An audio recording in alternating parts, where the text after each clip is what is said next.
എറണാകുളം തെങ്ങോട് സർക്കാർ സ്കൂളിലെ 10ാം ക്ലാസ്സുകാരുടെ ശരീരത്തിൽ നായ്ക്കുണക്കായ എറിഞ്ഞ സംഭവത്തിൽ നടപടിയുണ്ടായിരിക്കുന്നു.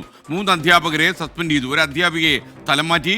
അധ്യാപകരായ ശ്രീകാന്ത്, ജിഷ ജോസഫ്, ദീപ എന്നിവരെയാണ് സസ്പെൻഡ് ചെയ്തിരിക്കുന്നത്. 24 ഇമ്പാക്റ്റുമായി ശ്യാംകുമാർ കൊച്ചിയിൽ നിന്ന് ചേരുന്നു. ശ്യാംകുമാർ, പ്രൈം ടൈമിലേക്ക് താങ്കൾക്ക് സ്വാഗതം. പറയൂ വിവരങ്ങൾ.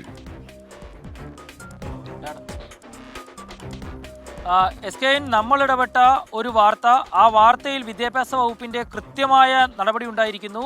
ഒരു 10ാം ക്ലാസ്സുകാരി ഒരിക്കലും സ്കൂളിൽ വെച്ച് നേരിടാത്ത അല്ലെങ്കിൽ ഒരിക്കലും സംഭവിക്കാത്ത ഒരു കാര്യമാണ് തെങ്ങോട് ഗവൺമെൻറ് സ്കൂളിൽ ആ 10ാം ക്ലാസ്സുകാരിക്ക് നേരിടേണ്ടി വന്നത്. ശരീരത്തിൽ നായ്ക്കുരണക്കായ എറിയപ്പെടുകയും പിന്നീട് അധ്യാപകരടക്കം ആ കുട്ടിയെ തിരിഞ്ഞു നോക്കാതിരിക്കുകയും ചെയ്ത സംഭവം. 15 ദിവസമാണ് ആ പെൺകുട്ടി ആശുപത്രിയിൽ കിടന്നത്. ഈ സംഭവത്തിലാണ് വിദ്യാഭ്യാസ വകുപ്പിൻ്റെ അന്വേഷണത്തിൽ നിലവിൽ ശ്രീകാന്ത്, ജിഷ, ദീപ എന്നീ അധ്യാപകരെ പൊതുവിദ്യാഭ്യാസ വകുപ്പ് സസ്പെൻഡ് ചെയ്തിരിക്കുന്നത്. വിദ്യാഭ്യാസ ഡെപ്യൂട്ടി ഡയറക്ടർ ഹണി ജെ അലക്സാണ്ടറാണ് സസ്പെൻഷൻ ഉത്തരവ് പുറത്തിറക്കിയിരിക്കുന്നത്. ഈ കേസിൽ രാജി എന്ന് പറയുന്ന അധ്യാപികയെ തിരുമാറാടി സ്കൂളിലേക്ക് സ്ഥലം മാറ്റിക്കൊണ്ട് ഉത്തരവിറങ്ങുകയും ചെയ്തിട്ടുണ്ട്. ഈ സംഭവത്തിന് ഉത്തരവാദികളായ 2 വിദ്യാർത്ഥികളെ ആ സ്കൂളിൽ പരീക്ഷ എഴുതിക്കാതെ മറ്റൊരു സ്കൂളിലേക്ക് പരീക്ഷാ സെൻറ്റർ മാറ്റുകയും ചെയ്തിരിക്കുന്നു. ഏതായാലും ആ കുട്ടി സഹിച്ചതിന് പരിഹാരമായില്ല എങ്കിൽ കൂടിയും ആ തെറ്റിന് കൂട്ടുനിന്ന അധ്യാപകരും ആ തെറ്റ് ചെയ്ത വിദ്യാർത്ഥികളും ശിക്ഷിക്കപ്പെട്ടിരിക്കുന്നു.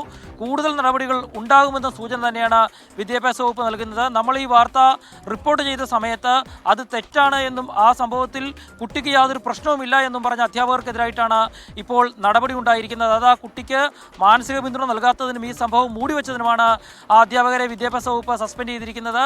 ആ കുറ്റകൃത്യം ചെയ്ത വിദ്യാർത്ഥികളെയാണ് ഇപ്പോൾ പരീക്ഷാ സെന്റർ മാറ്റിക്കൊണ്ട് വിദ്യാഭ്യാസ വകുപ്പ് മറ്റു നടപടി സ്വീകരിച്ചിരിക്കുന്നത്. SKN.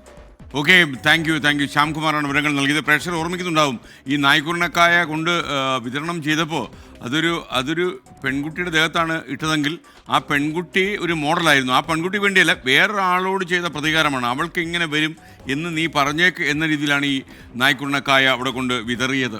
എന്തായാലും ഇപ്പോൾ നടപടി വന്നിരിക്കുന്നു എന്ന് വേണം പറയാൻ.